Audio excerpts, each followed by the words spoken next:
Bonjour Guillaume, je suis vraiment ravi de t'interviewer pour que tu nous partages ton expérience de vie qui est plutôt riche.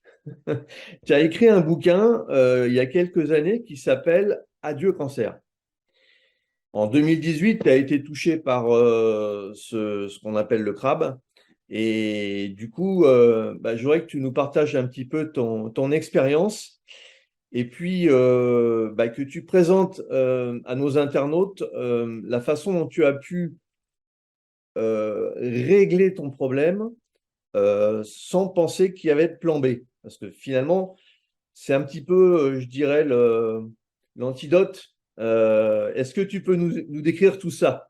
Merci de faire cette interview avec nous.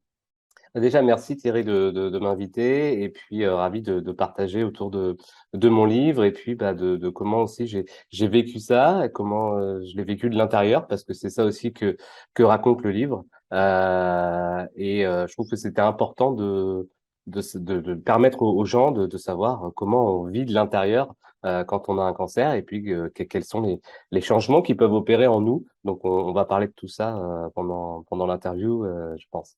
Ok. On est en janvier 2018 et donc tu découvres que tu as un cancer. Euh, Comment s'est passée en fait cette prise de conscience? Parce qu'un monde s'écroule finalement.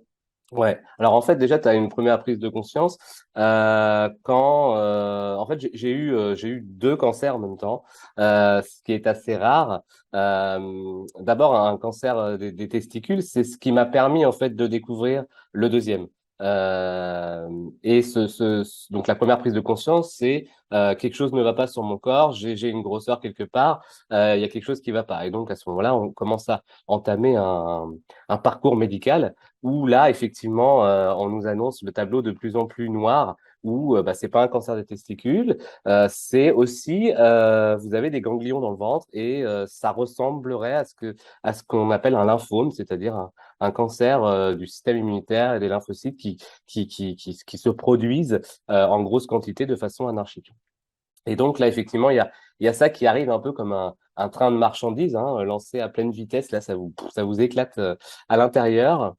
Et pour revenir sur le plan B, en fait, c'est là où se posent finalement deux choix. C'est soit j'accepte que j'ai ça parce que c'est déjà là et de toute façon, je n'y peux rien Et ouais. faire maintenant en tout cas. Donc soit j'accepte ça et à ce moment-là, je me focalise sur la guérison et qu'est-ce que je peux faire pour aller mieux et pour guérir. Ou soit je n'accepte pas, je suis dans le déni et je refuse ça. Et à ce moment-là, là déjà pour moi, le cancer a déjà gagné. Parce qu'il a pris le pas sur votre volonté de vouloir guérir, en fait.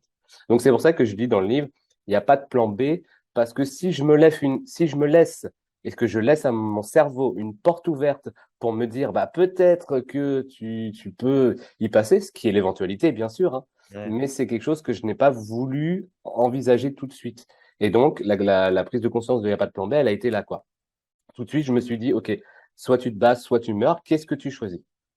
Et donc, bien sûr, j'ai choisi de me battre et de mettre tout ce que je pouvais avoir en moi et autour de moi pour pouvoir guérir, bien Ouais. sûr, avec le, le gros pourquoi de je faisais ça, c'était pour sauver ma vie. Et puis je venais d'être papa aussi, mon fils avait un mois, et Ouais. donc je voulais bien sûr le voir grandir et le voir évoluer. Et puis voilà quoi. Mais dans ton cheminement, ce qui est assez extraordinaire, c'est qu'en fait, tu as pris ce cancer comme un cadeau de la vie, quoi. C'est Tu... ça. Alors, Ouais. je l'ai pas vu tout de suite comme ça, bien sûr, hein. On le voit pas tout de suite comme un cadeau, mais par contre, au fur et à mesure de l'évolution de ma guérison et de mon combat, j'ai découvert énormément de choses sur moi, que j'étais capable d'énormément de résilience, de changer mon état d'esprit rapidement, de pouvoir l'orienter vers du positif, etc. Et, euh, et du coup, ça m'a permis bah, de guérir en fait, de me dire ok j'ai tout ça et bah ce cancer ça a été un cadeau parce que si je n'avais pas eu ce cancer, jamais je n'aurais pris conscience de ça, de la force que j'avais et de tout ce que j'étais capable de faire, jusqu'à écrire un livre alors que je n'ai jamais écrit de livre, à auto-éditer mon livre alors que je n'ai jamais édité un livre, je savais même pas avant comment ça fonctionnait. Voilà, tout ça, ça m'a permis, le cancer m'a permis d'arriver là et puis de d'avoir la vie que j'ai aujourd'hui quoi. Parce que quand on écoute les gens de droite et de gauche, ils nous disent tous qu'ils n'ont pas le temps. Et du coup, je pense que toi, tu dois avoir un rapport au temps qui est un petit peu différent de celui que tu avais auparavant. Bien sûr, parce que c'est le jour où on t'annonce que ta vie peut s'arrêter, que tu prends conscience que le temps, on dit souvent, ouais, l'argent, c'est la plus grande richesse ou ces trucs. Non, dans la vie, le temps, c'est la plus grande richesse. Pour moi, le temps, c'est la vie, en fait, hein. C'est pour ça que les médecins ont cette phrase, bah, monsieur, vous avez un cancer et il vous reste plus beaucoup de temps. Donc, on voit bien que, en C'est fait, ça. il vous reste plus beaucoup de vie à faire, Ouais, finalement. ouais. Donc, le temps, c'est la vie. Donc, les gens qui n'ont pas de temps, finalement, moi, je le mets, temps, c'est la vie. Donc, ils n'ont pas de vie, en fait. Ils prennent pas le temps de vivre ce qu'ils ont envie vraiment de vivre. Et c'est ça qui est dommage. Et c'est ma grosse prise de conscience aussi du cancer, c'est que chaque seconde qui passe ne reviendra pas. Et donc, c'est à nous, chacun, d'avoir la responsabilité de notre vie et de savoir ce qu'on veut faire de ce temps qui nous est alloué. On a tous un temps alloué. On ne sait pas quand est-ce qu'il va, on sait quand est-ce qu'il a commencé puisqu'on est né, mais on ne sait pas quand est-ce qu'il va finir. Ah oui, Mais entre les, on est que de passage, hein. voilà. Entre les deux, il y a quand même un sacré nombre de secondes, de minutes, d'heures et d'années à faire des choses. Et donc, les gens qui me disent j'ai pas le temps, c'est qu'ils prennent pas le temps finalement de se poser les bonnes questions sur ce qu'ils ont envie de faire, sur leurs priorités, sur tout ça. Et le Et, cancer, ça te remet ça un peu au milieu, quoi, au plein visage. et du coup, Guillaume, je voudrais savoir quelque chose, parce que ce bouquin que tu as écrit, est-ce que finalement ça constituait une thérapie? Est-ce que ça t'a aidé à combattre ces cancers? Alors, du coup, ce bouquin-là, je l'ai écrit après, une fois que j'étais en rémission. Mais par contre, effectivement, ça m'a permis d'exprimer à travers ce livre et à travers le partage que je voulais faire des choses que j'avais gardées en moi, etc.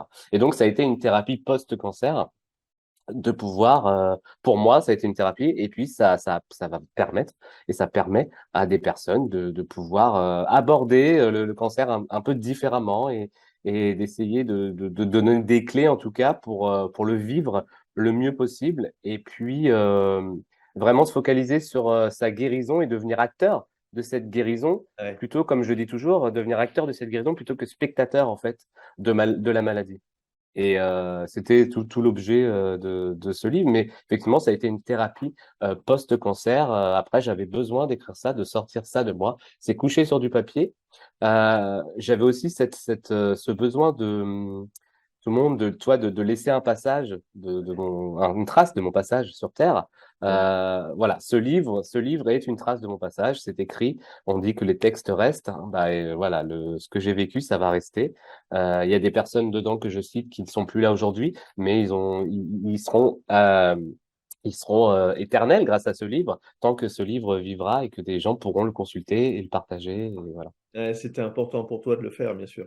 Oui, ouais, c'était important. Et puis c'était aussi un challenge de pouvoir, comme je te dis, j'ai découvert des choses sur moi et de me dire, mais en fait, je suis capable de faire énormément de choses et des belles choses. Et j'ai envie de faire ça, j'ai envie de partager cette histoire. Euh, pour revenir un peu sur mon adolescence, j'étais pas très bon en français, pas très bon à l'école, toujours moyen, tu vois. Donc pour moi, écrire un livre, c'était une montagne. Et finalement, je l'ai fait très rapidement. En moins de 2 mois, j'ai écrit ce livre et il est sorti en moins de 5 mois, quoi. Ouais, chapeau. Et voilà, et c'est aussi le truc de me dire, bah, en fait, si moi je l'ai fait, tout le monde peut le faire, tout le monde peut écrire un livre, tout le monde peut partager son histoire, son expérience, parce que ça va aider d'autres personnes. Et je pense que nos expériences que chacun vit sont faites pour ça. Et justement, c'est intéressant ce que tu dis là, parce qu'il y a beaucoup de personnes qui ont des croyances limitantes qui les bloquent. Et qu'est-ce que tu dirais à ces gens-là? pour En fait, leur permettre de débloquer toutes ces croyances, quoi, finalement. la première chose à faire, je pense, c'est déjà de prendre conscience qu'on a des choses qui nous bloquent. Parce que c'est de la prise de conscience que va naître le changement. Ça, c'est si tu ne sais pas ce que tu ne sais pas. Donc, tant que tu ne le sais pas, tu ne peux pas faire des choses pour aller mieux. À partir du moment où tu as déjà pris conscience de peut-être que ta vie ne te correspond pas ou qu'il y a des choses qui ne vont pas dans ta vie, à ce moment-là, là, c'est intéressant d'aller chercher pourquoi, quel schéma je mets en place, quel schéma je répète et qui me mène toujours finalement à la même chose qui ne me convient pas. Et quelle est la racine en fait de ces mots et ça, ça peut se travailler. Ça peut être en thérapie, ça peut être avec un psychologue ou pas si on a vraiment besoin. Moi, en sortie de cancer, j'avais besoin aussi d'extérioriser ça et j'ai fait appel à un psychologue. On a eu 2 séances ensemble et ça m'a juste permis de faire le lien entre je suis objectif, guérison, etc. Ma vie est rythmée par les chimios, les infirmières, les rendez-vous médicaux, etc. Et vous êtes guéri et ma vie reprend son cours normal. Les amis commencent à reprendre leur vie aussi, ils sont beaucoup moins présents autour de toi. Et là, du coup, tu te sens comme un peu aspiré. Et j'avais besoin, en fait, de quelqu'un qui puisse m'aider à faire ce lien entre cette force, tout ça que j'avais eu, et puis ma vie maintenant qui était revenue normale et j'avais besoin de trouver un sens à cette vie. Donc le psychologue m'a aidé là-dessus. J'ai fait 2 séances avec lui et je pense qu'il ne faut pas avoir honte d'aller se faire aider. Et ensuite, j'ai été accompagné pour tout ça, pour tout ce sens dans ma vie et ce que j'avais vraiment envie de faire par des coachs, par d'autres thérapeutes aussi qui m'ont aidé. Donc, à partir du moment où on a pris conscience que on avait des croyances limitantes, qu'on voulait les dépasser, et peut-être qu'on avait mis déjà des premiers mots dessus, ben, il faut aller se faire accompagner parce que tout seul, c'est très difficile de casser ces croyances. Oui, et puis ça nous vient de notre éducation, des valeurs qu'on a pu nous inculquer, de l'école, enfin, il y a plein. C'est ça. Ouais, ouais. Et donc, c'est vrai qu'il y a une espèce de psychothérapie, mais on peut aussi se faire coacher, et c'est important vraiment de comprendre, et puis d'entendre le discours de gens qui sont déjà passés par la réflexion et qui ont réussi à dépasser ces croyances, quoi, C'est finalement. ça. En fait, c'est une croyance, c'est quelque chose qui n'est vrai que dans ta réalité à toi, finalement. Donc, ça peut se casser. Et puis, ces croyances sont alimentées, tu connais ce cercle, tes pensées qui génèrent tes émotions, puis tes émotions qui génèrent des résultats, finalement, enfin, des actions qui vont générer des résultats. Et puis, ces résultats vont valider ces croyances, qui vont créer ces pensées. Et puis après, c'est ce cercle-là. Donc, si tu arrives à la base, pour moi, hein, à changer tes pensées, ta physionomie, ta façon de te tenir et de voir les choses, et bien à ce moment-là, ça va aller avoir une conséquence sur tes actions, tes résultats, et puis tes croyances. Finalement, tu vas dire, bah, tu vois, moi, je croyais que j'étais pas capable de pouvoir écrire un livre ou de pouvoir rédiger des choses. Et ben, j'ai cassé ça, je l'ai fait, je passais à l'action, j'ai changé mes pensées. Je me suis dit, ce livre, je le fais pour moi et je le fais pour les gens. J'ai envie de partager mon histoire. Il y a aussi ce pourquoi je fais ça, qui est hyper important et qui est notre moteur, en fait, dans la vie. Ouais. Pourquoi j'ai voulu guérir? Au-delà de le faire pour moi, je l'ai fait pour les gens autour de moi et parce que j'avais un but, c'était de voir mon fils grandir. Et donc, il y a tout ça qui se mélange. Et donc, si on sait pourquoi on le fait, ben, on peut changer ses pensées et changer ses actions. Et, et les croyances vont petit à petit s'amenuire, en fait. Et, euh, et les coachs servent à ça, servent à vous guider en fait par du questionnement, à amener dans ce schéma de changement. Clairement. Alors, dis-moi, Guillaume, à quoi ça ressemble une journée type de Guillaume maintenant? Parce que, bon, maintenant que tu es guéri, comment ça s'articule? Qu'est-ce que tu fais? Est-ce que tu as des routines le matin? Et comment tu vois les choses? Est-ce que tu répartis ta vie pro, ta vie privée? Est-ce que tu arrives à avoir un équilibre de vie? Donc, ça m'intéresserait d'avoir ton retour là-dessus.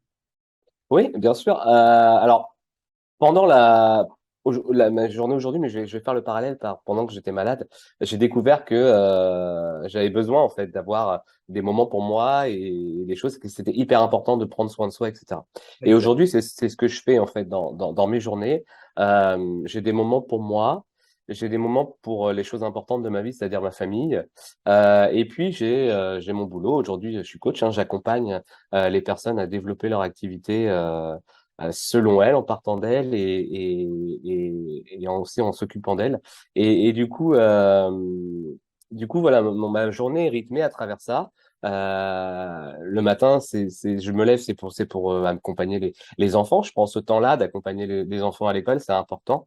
Et Ouais. puis après, quand je rentre, voilà, j'ai toute la journée pour moi, pour pouvoir m'occuper de moi, travailler avec mes clients, en collaboration avec mes clients. Et puis après, le soir, bah, je vais chercher mes enfants ou je fais des choses que j'aime. J'adore cuisiner, donc je prépare les repas pour la famille, etc. Voilà, dans la journée, c'est toujours, il y a des moments pour moi, des moments pour mon entreprise, des moments pour ma famille, pour les choses qui sont importantes en tout cas.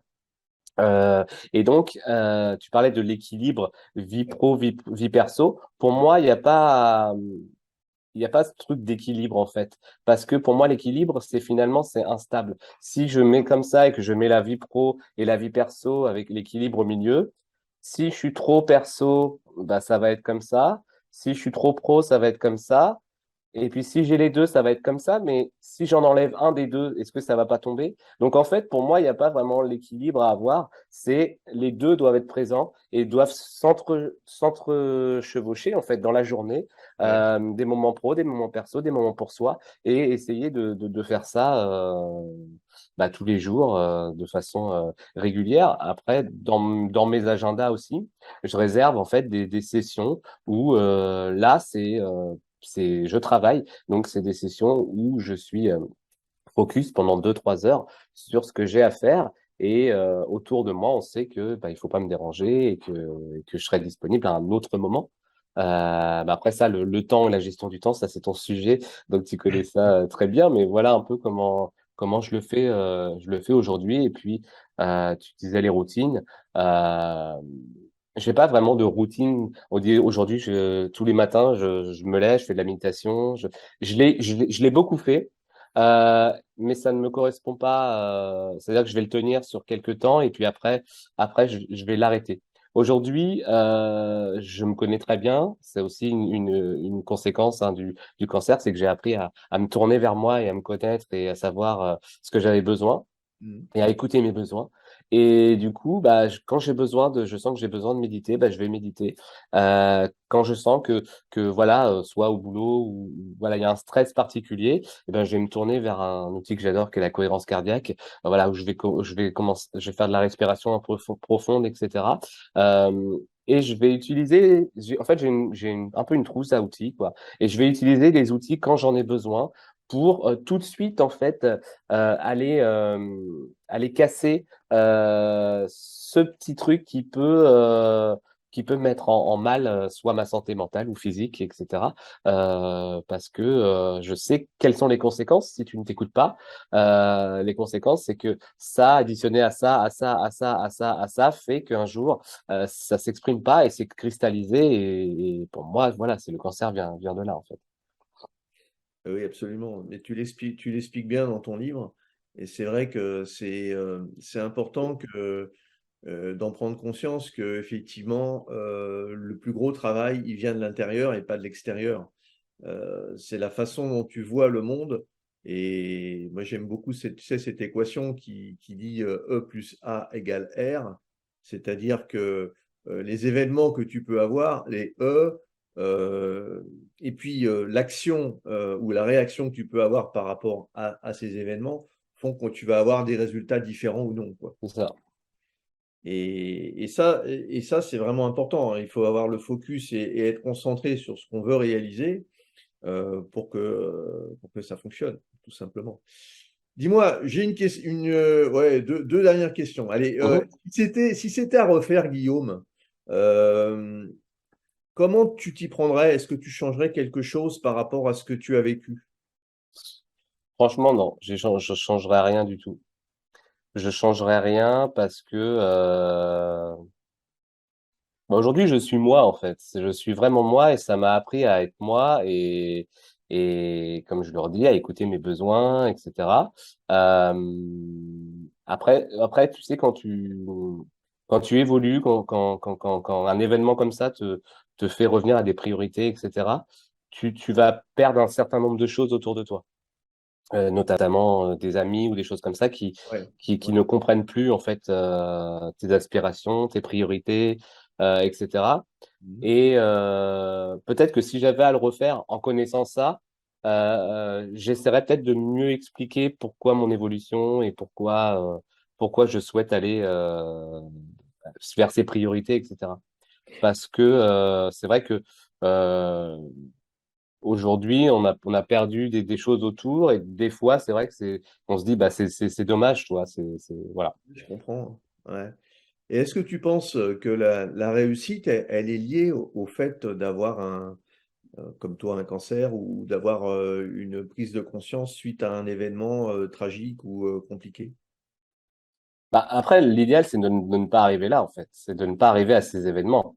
C'est-à-dire, en permanence, être à l'écoute, en fait, des signes et de se dire, là, OK, comme je disais tout à l'heure, je suis en train de refaire un schéma que je sais que ça va arriver vers, qu'il soit une situation stressante ou une situation financière compliquée ou, tu vois, des choses comme ça. Et tout de suite me dire, non, non, hop, il y a comme une petite armée autour, là, qui allume les alarmes et qui dit, attention.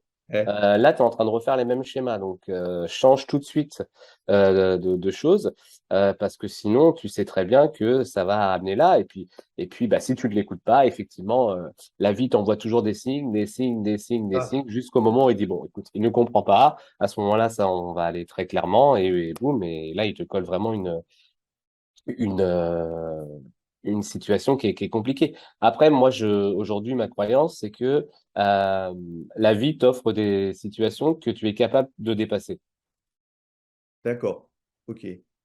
Sinon, tu ne les aurais pas. Voilà, ça sert à quelque chose et tu es capable de les dépasser. Sinon tu n'auras pas eu cette situation-là.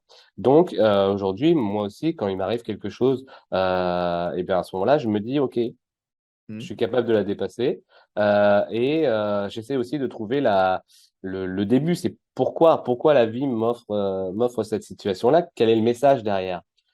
Ou une Ouais. émotion? Quel est le message derrière cette émotion? Pourquoi est-ce que je sais pas, quand je vois un film ou un truc comme ça, pourquoi est-ce que la façon dont les personnes ou les personnages évoluent dans le film ou etc., pourquoi ça me touche? Pourquoi je ressens, tu vois, de la colère ou de la peur ou pourquoi je ressens de l'émotion? Pourquoi je suis en joie? Et ça va te donner des informations sur toi et sur tes peurs qui sont là au fond et qui sont gérées par notre ami le cerveau qui adore tout sécuriser parce voilà, faut que tout Oui, soit comme d'habitude. faut être dans un état de conscience et d'éveil Oui, assez important, oui. quoi. Bon, écoute, c'est vraiment super ce que tu as pu nous partager. J'ai une dernière question. D'ailleurs, est-ce qu'il y a une question qu'on t'a jamais posée et que tu aurais bien aimé qu'on te pose? Ça, oh là, une très bonne question. Euh,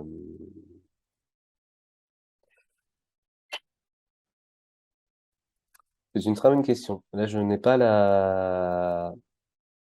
Quelle question on aurait bien aimé me poser? Enfin, j'aurais bien aimé qu'on me pose. Euh, J'ai une petite idée. Par exemple, quand tu as appris ton cancer, est-ce que les médecins ont été sympas avec toi? Est-ce Ah que oui, par rapport à ça, effectivement, par rapport à l'annonce et le fait que qu'on t'annonce ça comme si tu avais acheté un kilo de pommes de terre et puis qu'elle était pourrie, quoi. On te la balance ça. Ouais, ouais, c'est peut-être s'assurer que j'étais en mesure et en capacité, même si on ne l'est jamais, de recevoir une telle nouvelle. Et à ce moment-là, peut-être avoir... je sais qu'il y a des services qui ont ça, des infirmières d'annonce ou des choses comme ça qui sont là pour annoncer ce genre de choses parce qu'elles ont des formations psychologiques ou d'autres. En tout cas, elles font attention à comment c'est dit et par rapport à l'état émotionnel aussi de la personne ou de la personne. Et ça, effectivement, ça peut être une question qu'on aurait pu me poser lors de l'annonce. C'est que voilà, on a un truc qui est pas très beau à vous annoncer. Est-ce que vous vous sentez capable de l'encaisser ou est-ce que vous Voilà, c'est voulez en ça. discuter avec quelqu'un plus en détail, etc. Ouais. Avoir un filtre quelque part, en C'est fait. ça, c'est Mm. ça. Mais les médecins n'ont pas le temps en fait d'avoir ce filtre. Et puis ils sont dans leur quotidien. C'est pour eux c'est banal. Voilà. C'est C'est ça, c'est on est plutôt des numéros, quoi. bien Donc, sûr. Un oncologue, son métier, c'est d'annoncer et de traiter des cancers. Donc lui, quand il dit, ben voilà, vous avez un cancer de ça, machin, faut opérer. Ok. Mais est-ce qu'on prend le temps de savoir, voilà, si la personne elle est susceptible de recevoir ça? Je pense que personne ne l'est, hein, mais non, on peut pas, effectivement. Enfin, c'est vrai que c'est compliqué de vouloir. En fait, c'est de l'empathie parce qu'il faut se mettre à hum, la place des autres, mais c'est pas donné à tout le monde. c'est de l'empathie et ça, les médecins n'ont pas de cours hein, d'annonce. Ils ont, j'avais discuté justement avec mon médecin, ils font très peu de avoir peut-être, je sais pas, 2, 3 heures, j'en sais rien, mais je crois que c'était un truc comme ça. Voilà, de relations avec le patient, etc. Alors que pour moi, c'est l'essentiel en fait du truc et c'est aussi le point de départ de la guérison. C'est clair. Alors, on peut te retrouver à travers ce livre, hein, Oui. Adieu cancer. C'est ça. Donc en fait, ce livre-là, ce n'est pas forcément adressé à des personnes qui ont forcément un cancer. Ça peut être adressé à tout le monde parce que dedans, en fait, voilà, j'exprime tout ce que je vous ai exprimé là, c'est-à-dire des prises de conscience sur la vie et du fait que le temps ne passe et ne revient pas et donc il faut agir dès maintenant. Et savoir ce qu'on a envie de mettre en priorité. Donc, ce livre-là, il est tourné, comme je disais aussi, à mon intérieur, c'est-à-dire que quelle émotion j'ai ressenti, comment j'ai changé mon état d'esprit, etc. Et donc, il peut aider des personnes qui sont atteintes de maladie ou pas. Donc, Une mine d'or, une mine d'or. oui, c'est ce que tu m'avais dit en le lisant, une mine d'or. Je te remercie beaucoup. En tout cas, moi, je l'ai écrit avec le cœur, avec ce que j'ai vécu, et je pense que ça se ressent. C'est vrai que j'ai des très bons retours sur ce livre-là. Bon, écoute, Guillaume, est-ce qu'on peut te retrouver sur des blogs, sur un site particulier? Alors, du coup, moi, je suis beaucoup présent sur Instagram. Donc, sur Instagram, c'est Guillaume Lamotte. Hein. Il y a pas de nom. On mettra les liens. Ouais, il n'y a pas de nom particulier. Voilà, je suis présent sur Instagram et puis voilà, c'est la plateforme que j'aime, que j'apprécie. Donc j'ai pas mal de choses un peu partout, mais vous pouvez aussi aller sur YouTube. J'ai une chaîne YouTube.